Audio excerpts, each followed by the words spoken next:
할렐루야. 하나님의 은혜가 우리 가운데 함께하기를 예수의 이름으로 축원합니다. 마태복음은 큰 5가지의 설교로 구성되어 있습니다. 우리가 너무나 잘 아는 팔복이 등장하는 산상수훈, 마태복음 5장에서 7장에 이르기까지, 제자를 파송하면서 하셨던 설교 10장에 있고요. 공동체에 관련된 설교 18장에 있고, 종말론에 관련된 설교 24장과 25장에 기록되어 있습니다. 그리고 또 하나 설교가 바로 오늘 본문 마태복음 13장에 등장하는 천국 설교입니다. 예수님은 천국에 대한 설교를 하시면서 그들이 그것을 정확하게 깨닫고 그 말씀을 붙들고 이 땅에서 천국을 소망하며 누리며 살아가기를 바라셨습니다. 근데 오늘 본문의 첫 시작은 이렇게 시작합니다. 1절, 그날 예수께서 12장의 그 분위기 그대로를 가지고 와서 그날에 예수께서 천국 비유를 말씀하신 겁니다. 12장에 어떤 내용들이 있었죠? 그들이 예수님의 전하는 복음의 말씀을 듣고도 예수님을 시험하려고 했고, 예수님을 의심하고 예수님을 공격했습니다. 그때 예수님이 한 귀신 들린 사람에 대한 이야기를 해주셨습니다. 귀신 들렸다가 그가 나갔지만 나중에 더 많은 귀신들을 데리고 와서 그의 형편이 형편없게 되었다. 그 마음을 말씀으로 채우지 아니하고 비워둔 채로 있다가 세상의 어떠한 생각과 악한 영의 주장으로 인하여 그가 성도로서 제대로 살아가지 못했다라는 거예요. 그 말씀을 그대로 이어가지고 와서 천국 복음을 증거합니다. 그러면서 씨 뿌리는 이야기를 해주셔요. 그런데 우리가 어렸을부터 이 이야기를 들을 때 씨 뿌리는 자의 비유라고 이야기를 하고 있지만 사실 중심은요, 뿌리는 자나 뿌려진 그 씨보다 그 씨를 받는 마음밭에 대해서 이야기를 하고 있습니다. 벼 있는 상태가 아니라 하나님은 계속적으로 씨를 뿌립니다. 길가에도 뿌리고 돌밭에도 뿌리고 가시밭에도 뿌리고 좋은 밭에도 뿌립니다. 그러나 동일한 말씀을 뿌렸지만, 주셨지만 그 말씀을 어떠한 마음으로 사모하고 품고 붙드냐에 따라서 그의 삶이 180도 달라집니다. 마음을 비워둔 상태로 있지 말고 반드시 뿌려진 말씀의 씨앗을 마음에 품고 그걸 붙들고 말씀으로서 채우고 나아가라는 것이죠. 그래서 하나님이 말씀하신 이 천국 설교는요, 천국은 어떠한 곳이냐? 하나님의 말씀으로 지배되고 다스려지는 나라라는 거예요. 아무리 말씀이 좋고 천국이 왔다 할지라도 그것을 사모하고 간절히 붙들지 아니하는 자에게는 그 천국의 말씀은 다른 이의 말이지 자기의 것이 안 되게 됩니다. 아니, 우리는 모두 다 천국을 사모하는데요, 천국을 바라는데요, 하나님의 은혜를 구하는데요, 그러나 그렇게 생각은 하지만 실질적 삶에서는 그러지 못할 때가 너무나 많다라는 것이에요. 말씀이 왜 중요하냐? 하나님이 이 세상을 말씀으로 창조하셨기 때문에 그 창조된 하나님의 말씀을 붙들고 살아가야지만 이 세상에서 제대로 어떠한 무리함 없이 하나님께서 만드신 그 좋은 창조의 세상을 복으로서 받아들이고 누릴 수 있게 된다는 것입니다. 말씀이 임하면요, 이게 왜 복이냐? 그 말씀을 주시는 그분을 닮아갈 수 있기 때문에 그래요.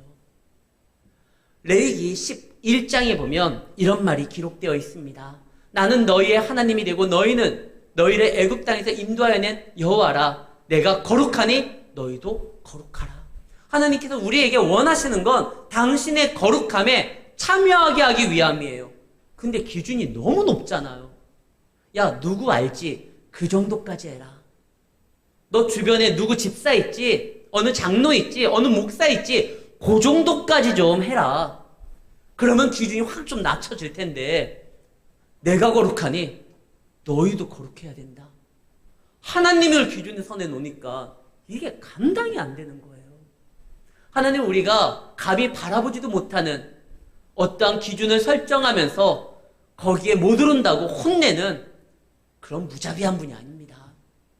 하나님이 이 말씀을 하셨다는 건 이렇게 될 수 있다는 거예요. 어떻게? 사람으로는 할 수 없죠. 그러나 하나님이 좋은 걸 주겠다고 말씀을 하십니다. 그 좋은 것이 무엇이냐? 마태복음 7장 7절에 구하라, 찾으라, 두드리라. 구하는 자가 얻게 될 것이고 찾는 자가 찾아낼 것이고 두드리는 자에게 열릴 것이다 하면서 한 예를 드십니다. 너희 중에 누가 자녀가 떡을 달라고 할 때 돌을 주며 너희 자녀 중에 누가 생선을 달라고 하는데 뱀을 주겠느냐? 안 그럴 거잖아. 악한 자라 할지라도 그러지 않을 건데 하물며 너희를 사랑하는 하늘 아버지께서 좋은 것으로 주시지 않겠느냐라고 말씀합니다. 이것이 마태복음 7장입니다. 그러나 그대로 가지고 와서요. 이 말을 누가복음에서는 예수님께서 똑같이 말씀하시다가 마지막에 하나만 바꾸셔요. 뭘 바꾸냐? 너희가 악할지라도 좋은 것을 자식에게 줄 줄 알거든 하물며 너희 하늘 아버지께서 구하는 자에게. 여기까지는 똑같아요. 근데 마태복음에서는 좋은 걸 주겠다라고 했는데 누가복음에는 그 좋은 것을 성령으로 바꿔요. 성령을 주시지 않겠느냐.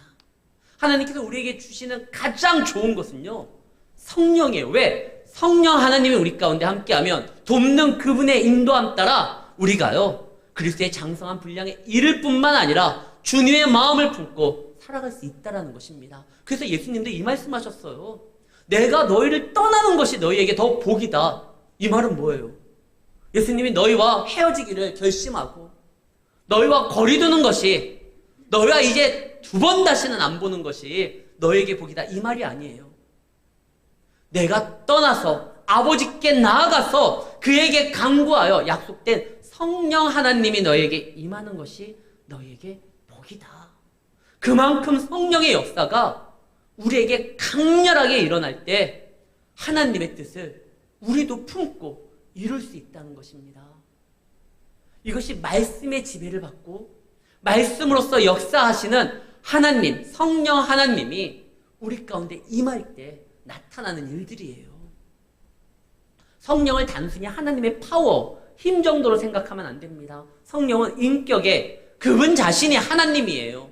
그 하나님이 우리 가운데 오셔서 우리로 하여금 말씀에 붙들리고 말씀대로 살아가도록 격려하시고 응원하시고 길을 열어주시고 도우시고 말할 수 없는 탄식으로 지금도 우리를 위하여 기도하시고 하나님을 닮아갈 수 있도록 인도해 주신다는 것입니다. 그런데 그러기 위해서 우리가 먼저 말씀을 사모하는 마음이 있어야 된다는 것이죠. 이 말씀이 떨어지면 놀라운 역사가 일어나는데 그럼 어떻게 일어나느냐? 그 말씀을 받는 자의 어떠한 간절함과 사모함이 먼저 선행돼야 돼요. 지금 하나님의 말씀을 예수님이요 막 증거하고 선포할 때 그때 유대 지도자들이 아예 노골적으로 공격하며 비하하며 예수님을 어떻게 죽일까 꼬투리를 잡으려고 합니다. 근데 그러면 그럴수록 오히려 예수 믿는 사람들이 더 많아지는 거예요. 이것이 어떻게 가능하느냐? 이때 당시에 그 말씀을 사모하는 가난한 심령들이 있었다는 것입니다. 우리는 이것을 경험한 적이 있어요. 1907년 평양 대부흥의 운동이 일어났었을 때 그때요 주일만 되면 수많은 사람들이 교회로 몰렸습니다. 막 나루에는 그 말씀을 듣기 위해서 배 타고 오는 사람들이 장사진을 쳤다고 합니다. 모든 상점들이 문을 닫고요. 열어봤자 손님이 안 와요. 어디 있느냐? 다 교회가 있었으니까요. 1907년 평양대 부흥회 운동 때 이런 일이 벌어졌습니다. 그때 많은 사람들이 말씀을 사모했어요. 이 말씀을 듣지 아니하고는 한순간도 이 험한 세상을 이겨낼 수 있는 자신이 없던 거예요. 그래서 말씀을 사모하고 말씀을 붙들려고 막 모여든 겁니다. 지금 예수님 당시에 이때 사람들이 그런 거예요. 예수님 말씀을 선포하니까 막 이 권위 있는 말씀이, 생명의 말씀이 자기들 안에서 무엇인가 그동안 잃어버렸었던 영적인 감각을 깨우고 천국을 바라보게 만드는 겁니다. 그래서 막 몰려드는 거예요. 그때 예수님께서 비유로 말씀해 주셔요. 그게 바로 이 씨 뿌리는 자의 비유입니다. 아니, 씨를 받아들이는 밭에 대한 비유를 말씀하십니다. 근데 원래 비유는요, 우리 선생님들이 아이들을 지도할 때 비유를 들 때가 많아요. 목사도 어떤 메시지를 전달할 때 비유를 들 때가 있어요. 이유는 뭐죠? 보다 효과적으로 성도들이 다 이해할 수 있도록 기억에 남으라고 비유를 듭니다. 근데 예수님도요, 많은 비유를 잘 전하려고 들었는데 오늘의 비유는 달라요. 감추기 위함이에요. 누구는 들으면 안 되는 거예요. 왜 들으면 안 될까? 복음은 들으면 안 되는 이들도 있어요. 이해가 안 되는데 모든 사람들이 다 들어야 될 말씀 아닙니까? 맞아요. 모든 사람들이 들어야 할 기쁨의 소식인데 이것을요, 이단들은 들으면 안 돼요, 솔직히. 예수님을 회방하려고 하는 이때 당시에 종교 지도자들은 들으면 안 돼요. 들을수록 그거를 가지고 자기 입맛에 따라 재단하고 엉뚱하게 가르치고 이걸 빌미로 공격하려고 하니까요. 성경에 보면 용서받지 못한 죄가 있습니다. 성령 회방죄, 성령을 모독하는 죄입니다. 그런 이들은요, 말씀을 들으면 안 돼요. 오히려 이 말씀을 그대로 증거하는 것이 아니라 자꾸 살을 붙이고 어떤 부분은 막 빼기도 하고. 사단이 그랬잖아요. 너 이거 먹으면 죽어? 아니, 안 죽어. 그거 먹으면 죽지 아니하고 오히려 하나님처럼 돼. 분명히 하나님은 먹으면 안 된다라고 했는데 아니, 먹어도 괜찮아로 바꿔버립니다. 그리고 먹는 순간 죽는 것이 아니라 오히려 하나님처럼 된다라고 잘못된 가르침으로써 이야기를 해요. 이때 당시에 예수님을 공격하는 사람들이 있어서 예수님이 저들은 들으면 안 된다. 근데 참 들으면 안 되는 그 이단들이 우리보다 성경 공부는 더 열심히 해요. 이단들의 특징이 뭐예요? 막 공부는 엄청 해요. 근데 그 공부를 하는데 하나님의 어떠한 뜻에 따라, 마음에 따라, 성경의 가르침에 따라가 아니라 억지로 풀어헤치니까 문제가 됩니다. 베드로후서 3장 16절 말씀입니다. 거기 보면 억지로 성경을 풀려고 하는 자들이 있어요. 그러다가 큰일이 나는 거죠. 차라리 그들은 안 듣는 게 나아요. 맹인이 안다 해가지고 맹인들을 인도하면 어떻게 되죠? 같이 그냥 구덩이에 빠져버리는 겁니다. 그래서 예수님께서 이 복음이 아까워서 야, 쟤네들은 좀 안 줄 거야. 그게 아니라 그들이 이것을 가지고 오히려 하나님의 나라를 공격하고 믿는 사람들을 회방하고 엉뚱한 길로 이끄니까 그렇게 말씀해요. 그러나 하나님의 자녀로서 그분의 말씀을 사모하는 자들에게는 하나님이 감추지를 않습니다. 해석을 하시죠. 먼저 이 비유의 내용이 이렇습니다. 어느 농부가 막 씨를 뿌려요. 근데 이 씨를 뿌리는데 농부가 농사에 서툰 것인지 아니 밭에다만 뿌는 것이 아니라 길가에도 막 뿌리는 거예요. 종자가 얼마나 중요한데 우리가 보릿고개를 맞이했었을 때도요. 다른 거 다 그냥 팍팍 긁어서 겨우겨우 입에 풀칠한다 할지라도 절대 건들면 안 되는 게 이 종자는 건들면 안 되잖아요.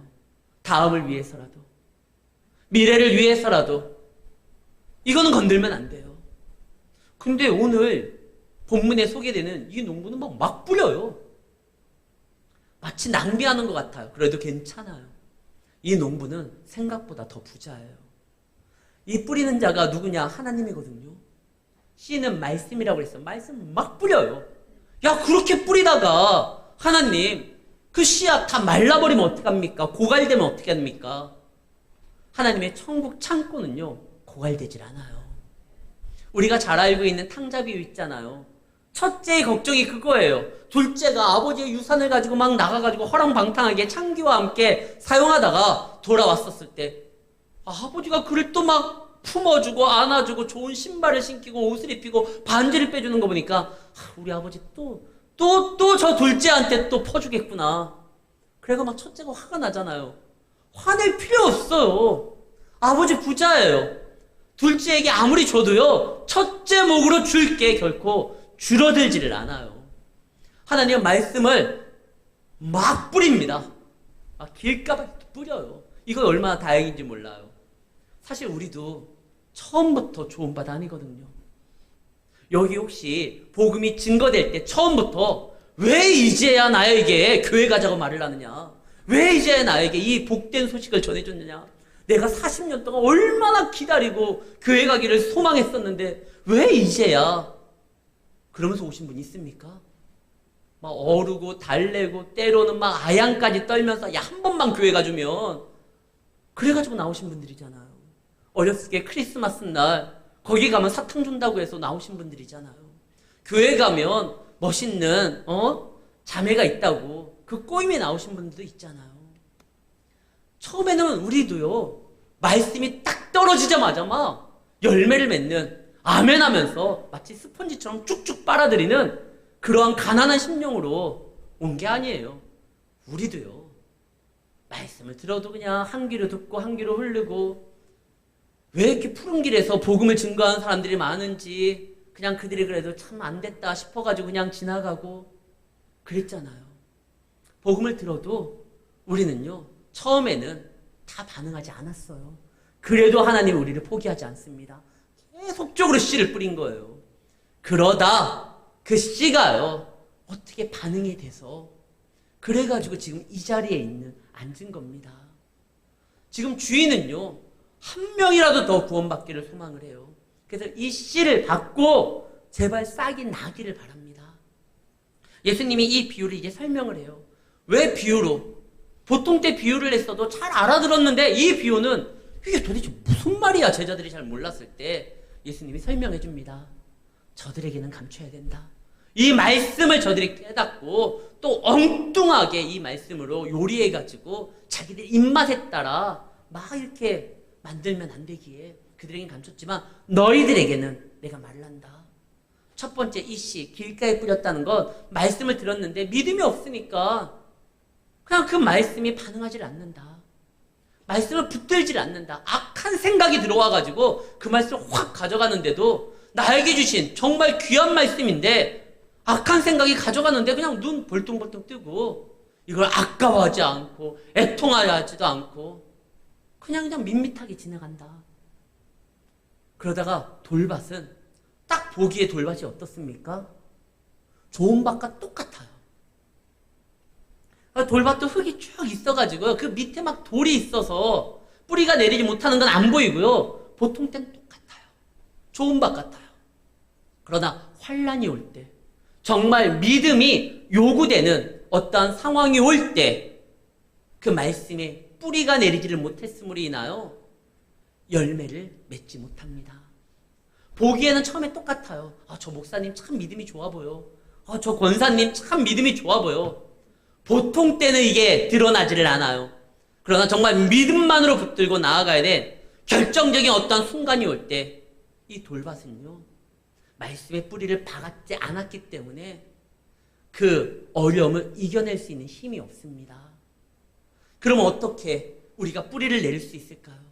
어떻게 말씀을 들었을 때 딴 생각하지 아니하고 그 말씀을, 나에게 주신 말씀을 누가 가져가도 그냥 먼 산 바라보듯이 아무런 감정도 없고 또 환란이 왔는데 그걸 이겨낼 수 있는 힘이 없는 이 믿음이 뿌리를 쫙 박았으면 좋겠는데 그러지 못하고 어떻게 하면 우리가 말씀을 내 안에 새길 수 있습니까?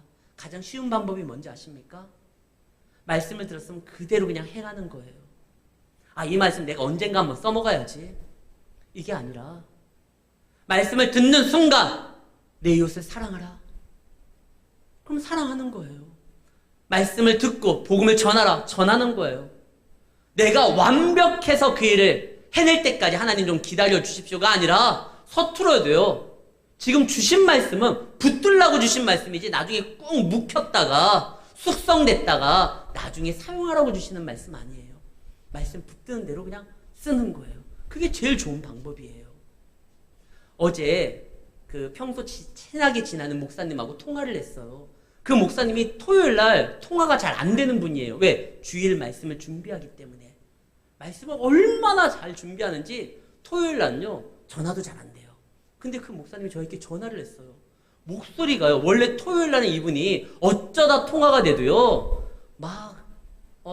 목소리가 다운이 되어 있는데 어제는 텐션이 올라갔어요. 목소리 톤이 올라가요. 목사님, 이상하다. 내일이 주일인데. 목사님, 내일 설교 준비가, 내일 설교를 안 한대요. 담임 목사님인데. 왜요? 원로 목사님이 설교를 하신대요, 오전에. 그럴 일이 있대요. 그럼 오후 찬양은요, 선교사님이 오셔서 설교를 한대요. 그러니까 내일은 자기 설교를 안 하니까 막 너무 행복한 토요일이라는 거예요. 근데 가만히 생각하니까 저는요, 오늘 새벽 설교 제가 있어요. 일부 예배 설교 제가 있어요. 일부 예배 끝나고 새신자 교육 있었어요. 오늘 지금 2부 설교해요. 끝나고 새신자 교육 있어요. 피택자 교육 있어요. 그다음 오후 찬양 예배 있어요. 다음 주 맥주 감사 주일이어서 장로님과 집사님들과 뭐 준비할 게 있거든요. 그것 때문에 또 뭐 해야 돼요? 그리고 아까 우리 정성환 목사님 떠나시기 때문에 우리 가족 교육자 식구들이 다 같이 저녁에 만나기로 했어요. 그리고 내일 새벽 설교가 저예요. 그거 준비해야 돼요. 나는 아직 시작도 안 했는데 어제 통화를 하는데 근데요. 몸은 혹시나 좀 더 피곤할진 몰라도요. 제가 여러분들에게 전할 수 있는 말씀을 품는다는 건 저에게 말씀을 새기는 거예요. 그러면 영적으로는 살아나는 거예요. 좋은 일이잖아요. 아니 새신자가 왔으니까 새가족 교육을 하는 거잖아요. 직원이 세워졌으니까 피택자 교육하는 거잖아요. 나는 은혜가 있으니까 설교하는 거잖아요. 나는 이거 나도 좀 줄이자. 새가족 교육은 담당 교육자가 좀 하고 주일 설교 우리는 뭐 원로 목사님 안 계신가? 얼마나 저보다 설교를 잘 하시는데요. 이렇게 모시면 되고 나도 좀 그럴까? 근데 지금 저에게 주신 현역으로서 제가 해야 될 일이 있잖아요. 그럼 해야죠. 그럼 영이 살아나면 그 다음은 문제가 되는 게 아니에요. 핑계가 되면은요 안 움직여져요. 내가 이걸 해야 될까? 아이고 꼭 내가 다 해야 되나? 아니요 해야죠. 핑계 대가지고 성공한 사람 누구만 있다고 그랬죠? 그 김건모밖에 없어요. 핑계 대면은 사람들이 움직이질 않아요. 믿는 사람들은 이것을 어떻게 하면 안 할까? 안 하고 넘어갈까? 다음으로 미룰까? 핑계대는 것이 아니라 오늘 나에게 들려진 말씀이 있으면 그거 붙드는 거예요. 그리고 살아가는 거예요. 말씀이 붙들려야지만 우리는 살 수 있는 존재예요. 그래서 하나님은 계속 낭비가 되는 거죠. 얘가 듣고 있는지 안 듣고 있는지 또 졸고 있어도 막 계속 던져요. 왜? 그날의 말씀으로 우리가 하루하루를 살아갈 수 있는 은혜가 있거든요. 만나는 어떻게 내렸죠? 매일 내렸어요. 매일의 은혜로 살아가야 되기 때문에 한 번 만나를 하나님 왕창 쏟아주고 자 이거 한 달치다 이러지 않았어요. 그래서 성경 기록자는 뭐라고 합니까? 나는 날마다 새롭다는 거예요. 주님의 말씀으로요. 오늘 주신 말씀이 있어요. 한 주간 주시는 말씀이 있어요. 이걸 붙들어야지 한 20년 전에 내가 들었던 감동받았던 그 말씀으로 살아간다고 하면 큰일 나요. 원래 길가도요 밭이었어요. 그런데 관리하지 아니하고 풀 뽑지 아니하고 경작하지 아니하고 그냥 방치하니까 그게 길이 돼버린 거예요. 원래 여기도 밭이었는데 이번에 통계가 하나 나왔습니다. 코로나 이전과 코로나 이후 지금 이제 거리두기가 많이 해제가 되었기 때문에 다시 교회에서 이렇게 예배를 드리는데요. 그렇다고 완전히 회복된 건 아니에요. 그래서 통계를 보니까 정확하게 9월 달까지 나온 통계는요. 코로나 이전보다 62%가 회복됐다고 합니다. 한국교회가. 아직 38%가 안 돌아오고 있어요. 그냥 가만히 놔두면 큰일 나요. 그분들 이제 길이 돼버리는 거예요. 그러면 다시 시작하는데 상당한 시간이 걸립니다. 그래서 우리는 억지로라도 말씀을 듣는 이 자리로 나와야 돼요. 그 다음에 가시밭은 어떻습니까? 세상의 염려와 물질에 대한 욕심 때문에 기운이 막혀서 자라지를 못한다는 것입니다. 말씀 한번 볼게요. 22절. 가시떨기에 뿌려졌다는 것은 말씀을 들으나 세상의 염려, 재물의 유혹에 말씀이 막혀 결실하지 못하느니라. 이것이 사탄이 가장 좋아하는 무기예요. 두 가지를 가지고 있어요. 하나는 우리로 하여금 염려하게 만들어요. 염려하면 일을 못하거든요. 그래서 예수님이 뭐라고 합니까? 염려하지 말라. 내일 염려, 내일에 하게 하라. 오늘 고생 족하다. 그리고 말씀을 붙들어라. 먼저 그 나라와 의를 구하여 행동해라. 염려하면은요 못해요. 근데 그게 대부분 우리가 하는 염려가 쓸데없는 염려가 많아요. 내가 염려하지 않아도 이미 이루어질 일들이고 염려한다 할지라도 그렇게 바꿀 수 있는 부분이 없어요. 그리고 굳이 염려하지 않아도 우리 인생에 그닥 중요하지 않은 일 가지고 우리가 계속 염려하고 있어요. 하나님 앞에 맡기라는 겁니다. 고민하지 말라는 게 아니에요. 그러나 그 염려에 붙들려가지고 성도로서 나아가야 되는 일이 방해가 된다고 하면 이건 문제가 되는 거예요. 사단은 자꾸 염려를 줍니다. 주님께 맡기십시오. 내일 일 하나님 내가 염려해도 답 안 나옵니다. 그러나 당신께 맡깁니다. 나를 인도하시고 길을 열어주시고 이끌어 주십시오. 아멘 하면서 나아가겠습니다. 그러다 보면 하나하나씩 길이 열리는 경우가 경험해봤잖아요. 이스라엘 백성들이 가나안 땅에 진격을 할 때 요단강이 다 말랐기 때문에 진격한 게 아니잖아요. 물이 흐르는데 말씀 붙든 제사장이요 먼저 들어가니까 거기에 길이 난 거 아닙니까? 믿음으로 나아갈 때요.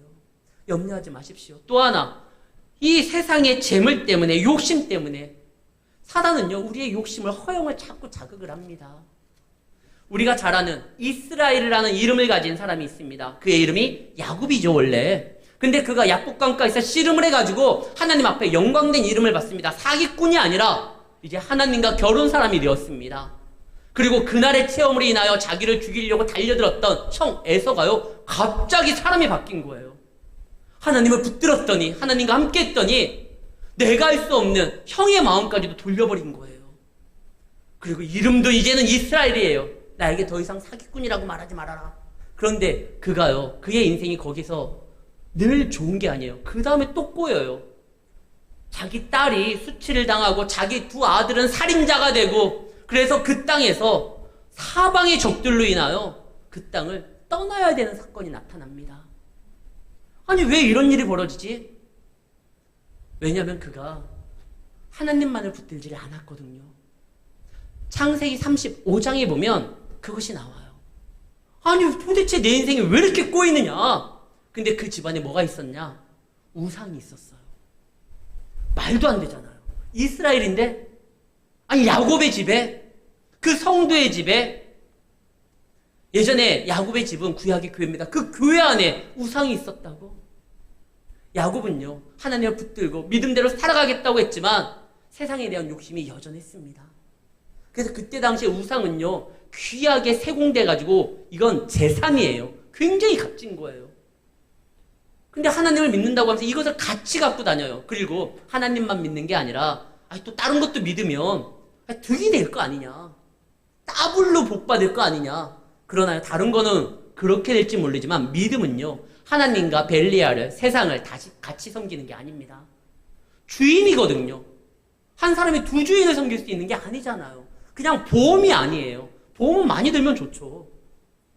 그러나 우리는 지금 주님의 자녀로서 우리의 아버지를 모시는 건데 두 아버지를 모시고 명령에 따라 움직이면 안 되잖아요. 근데 야곱이 그럽니다. 그때 야곱이 결단을 하죠. 35장 3절 말씀입니다. 4절 말씀입니다. 그들이 자기 손에 있는 모든 이방 신상들과 자기 귀에 있는 김고리를 야곱에게 주매 야곱이 그것을 세겜 근처 상수리 나무 아래에 묻어버립니다. 정말 값진 재산이에요. 이게 얼마나 소중한지 몰라요. 그러나 하나님을 믿고 주님의 약속을 붙들고 신앙으로 살아가는데 방해가 되는 것이라고 하면 정리해야 돼요. 아무리 그것이 세상에 유용하게 사용될 수 있는 거라 할지라도 내가 주의 약속을 붙들고 믿음대로 살아가는데 방해가 되는 것이라고 하면 갈아엎어야 돼요. 그것을 정리하는 것이 성도에게 유익입니다. 그걸 정리해가지고 사라지는 것보다 하나님께서 우리에게 주시는 것이 훨씬 더 값지고 존귀하고 영광된 것들이에요. 그것 때문에 그 영광을 잡지 못한다고 하면 얼마나 안타깝습니까? 제가 자주 드는 비유지만 부패해가지고 우리 딸들이요 그 산에 진미가 있는데 그 늘 먹을 수 있는 떡볶이하고 김밥만 먹으면 그걸로 배 채우면 랍스타는 언제 먹을 거예요? 얼마나 맛난 음식들이 있는데 엉뚱한 걸로 배 채우고 있으면 그 가시덤불이 그런 거예요. 세상의 염려와 아직 내가 붙들고 있는 요거 없으면 죽겠다고 하는데 그거 없어야지만 내가 신앙으로 말씀으로 영적으로 살 수 있는데 그러다가 손해만 보게 되는 겁니다. 사랑성도 여러분, 갈아엎어야 돼요. 말씀으로 계속적으로 부딪히면서 염려되는 거, 유혹되는 거, 그리고 근심되는 거, 그거 갈아엎어야 돼요. 그리고 말씀으로 반응하려고 깊이 뿌리를 내려야 됩니다. 아까도 말했지만 새기는데 가장 좋은 확실한 방법은 그 말씀을 그냥 그대로 행하는 것입니다. 그러다 보면 좋은 밭이 될 때 그 좋은 밭의 결과가 어떻게 되죠? 30배, 60배, 100배입니다. 좋다라는 것은 하나님의 말씀대로 그대로 실현되는 것입니다. 창세기에 등장하는 힘이 좋았더라. 똑같은 단어예요. 말씀 그대로 역사하고 반응하는 것이 좋은 것입니다. 사랑하는 성도 여러분, 우리는 그 좋은 밭이 돼야 돼요. 환경이, 상황이 그거하고 상관없어요. 말씀을 접하고 말씀을 바라보고 말씀을 사모하고 말씀에 대해 내가 어떠한 반응하는 자세로 있느냐, 이거에 따라 성도의 신앙이 자라나고 교회가 부흥하는 겁니다. 정권 바뀌어야지, 코로나 끝나야지, 그래야지 교회가 부흥하지, 그래야지 우리 성도의 믿음이 살아나지. 아니요. 어떤 상황 가운데서도 나에게 들려지는 말씀에 대한 간급한 마음으로 그것을 붙들려고 하는 자세만 있다고 하면 상황은 상관없습니다. 초대교회가 날로 믿는 자가 더했다고 하고 있어요. 사도행전 6장 7절 말씀입니다. 하나님의 말씀이 점점 왕성하여 예루살렘에 있는 제자의 수가 더욱 심히 많아지고 제사장의 무리도 이 도에 복종하니라. 이때가 언제였죠? 예수 믿으면 죽이는 때였어요. 그러나 그들이 말씀을 사모하니까 말씀이 그들 가운데 더욱더 왕성해지니까 성도의 영이 살아나고 교회가 성장하는 겁니다. 상황은 안 좋았어요. 우리도요. 아직 코로나 안 끝났잖아요. 상황이 그렇게 좋은 건 아니잖아요. 그래도요, 얼마든지 성도는 부흥할 수 있고 성장할 수 있고 존귀한 주님의 모습까지 나아갈 수가 있습니다. 얼마만큼 내가 그 말씀을 사모하며 붙드느냐, 여러분들의 마음밭을 말씀으로 경작하시기를 바랍니다. 그리고 그 말씀이 이해되지 못하면 물어보세요. 그러라고 교육자 있잖아요. 저희도 힘써 기도하면서 가르쳐 드리겠습니다. 그리고 그 말씀을 붙들고 행동하십시오. 이 말씀은 나중에 한 5년 묵혔다가 선포해야지, 적용해야 될 말씀, 그런 거 없습니다. 오늘 들려진 말씀이라고 하면 그거 붙드는 거예요.